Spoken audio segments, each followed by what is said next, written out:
అనంత భక్తి సనాతన ధర్మ ఛానల్కి స్వాగతం.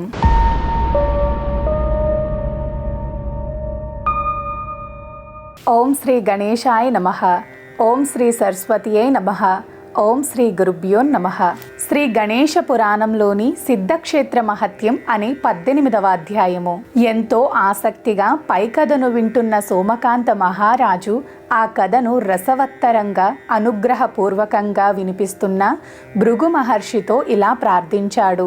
ఓ మహర్షి సత్తమ, కైలాసంలో గణేశుని మంత్రోపదేశాన్ని శంకరుడి వద్ద అనుగ్రహంగా సంప్రాప్తించుకున్న శ్రీ మహావిష్ణువు తన మంత్ర అనుష్ఠానానికై ఏ ప్రదేశానికి వెళ్ళాడు?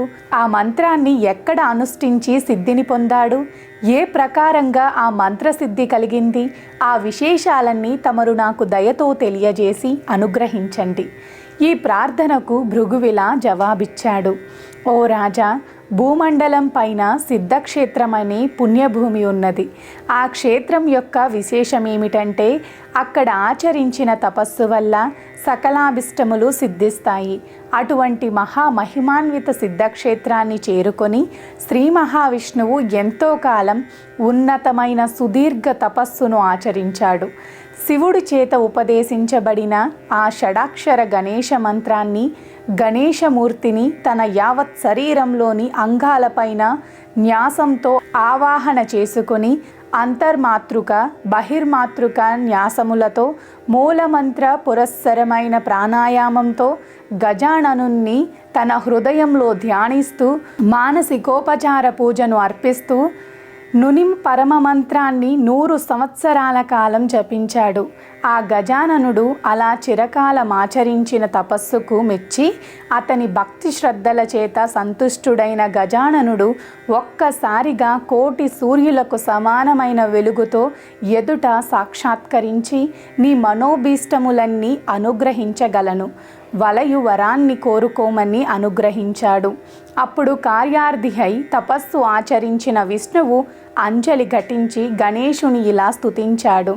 సకల దేవతాగణములచే వంద్యనీయుడువైన ఓ దేవదేవా, బ్రహ్మ రుద్రేంద్రాదులకు సైతం తమ తపశ్శక్తితో నిన్ను దర్శించుట అసాధ్యం కాగా ఇక సామాన్యులకు తరమా? నీవు అనేక రూపాలలో భక్తుల పాలిట కల్పతరువై వారిని అనుగ్రహించి అభిష్ట సిద్ధులను ప్రసాదించే ఓ దయామూర్తి, నీవు వ్యక్తావ్యక్త రూపుడవు, అణువు కన్నా అత్యంత సూక్ష్ముడవు, మహత్తు కన్నా గొప్ప మహిమోపేతుడవు, త్రిమూర్త్యాత్మకుడవై మా ద్వారా సృష్టి స్థితి లయములను ఆచరించేది నీవే. అంతర్యామిగా జీవకోటిలో వారి ఆత్మవై వెలుగొందేవి నీవే. స్థావర జంగమాత్మకమైన జగత్తంతా వ్యాపించిన వాడవు, సర్వశక్తిమంతుడవు. ఈ జగత్తంతా నీలో నుంచే ఉద్భవించిన కారణాన జగత్పితవు, రక్షకుడవు, పోషకుడవు కూడా నీవే. ఓ దేవ, చతురాస్యుడైన బ్రహ్మ ప్రార్థన మేరకు దుష్టాత్ములైన మధుకైటబులను సంహరించబూని అనేక వేల సంవత్సరాలు ఘోర యుద్ధం చేసిన వారిని ఏమీ చెయ్యలేక దిక్కుతోచని స్థితిలో మిమ్మల్ని శరణు వేడాను.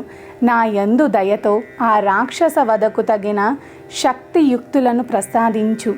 జయమును కీర్తిని నీ యందు ఏకాంత భక్తిని అనుగ్రహించు అంటూ స్తుతించిన శ్రీహరితో, ఓ వాసుదేవా, నీ అభీష్టం మేరకు సకలము సిద్ధించగలదు. ఆ దుష్టదావన సంహారం నీ వల్లనే నిరాటంకంగా జరుగగలదు. నీకు యశస్సు, బలము, ధైర్యము, తేజస్సు కలుగుతాయి. శుభమగుగాక అని ఆశీర్వచన పూర్వకంగా అనుగ్రహించి ఆ భక్తజన పాలకుడైన గజాననుడు అంతర్ధానం చెందాడు.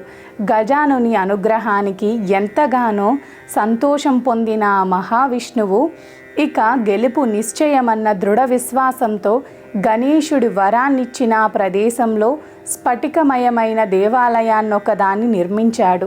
బంగారు గోపురంతో ప్రకాశిస్తున్న ఆ మందిరంలో గండకీ సంబంధమైన సాలగ్రామంతో గణేశుని మూర్తిని చెక్కించి అక్కడ సమంత్రకంగా ప్రతిష్ఠించాడు. ఈ ప్రదేశంలో శ్రీ మహావిష్ణువు యొక్క సకల అభిష్టాలు సిద్ధించటం వల్ల దీనికి సిద్ధక్షేత్రమన్న పేరు వచ్చింది. ఆ తరువాత శ్రీ మహావిష్ణువు దుష్టులైన ఆ మధుకైటభులను యుద్ధానికి పిలిచి కవ్వించి వారితో ఘోరమైన యుద్ధం చెయ్యసాగాడు. ఇలా చాలా కాలం యుద్ధం చేశాక మీరు కోరిన వరాల్ని ఇస్తాను, కోరుకోమని అన్నాడు.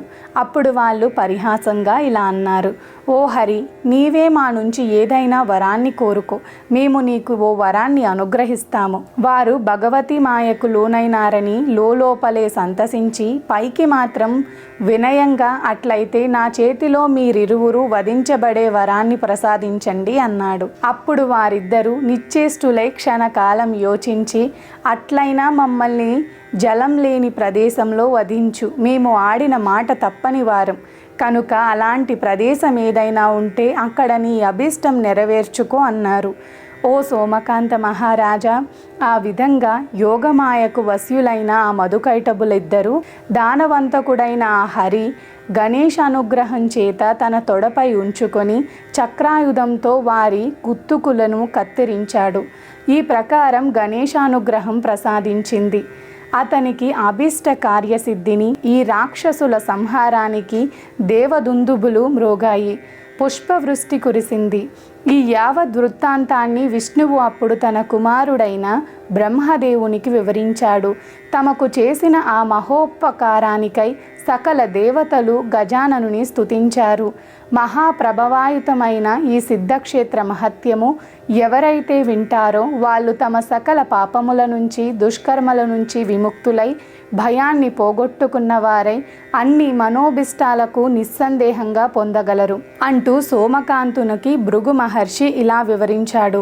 ఇది శ్రీ గణేశ పురాణం ఉపాసనా ఖండంలోని సిద్ధక్షేత్ర మహత్యం అనే 18వ అధ్యాయం. సర్వే జనా సుఖినో భవంతు, లోకా సమస్తా సుఖినో భవంతు. గోవులను సేవించండి, గోవులను రక్షించండి. ప్రకృతిని కాపాడటం మన ధర్మం. ప్రకృతిని కాపాడండి, ఒక్క మొక్కైనా నాటండి. మా అనంత భక్తి సనాతన ధర్మ ఛానల్ని తప్పకుండా సబ్స్క్రైబ్ చేసుకోండి. మీ ఫ్రెండ్స్ అండ్ ఫ్యామిలీ మెంబర్స్కి వీడియోని తప్పకుండా షేర్ చేయండి. నమస్కారం.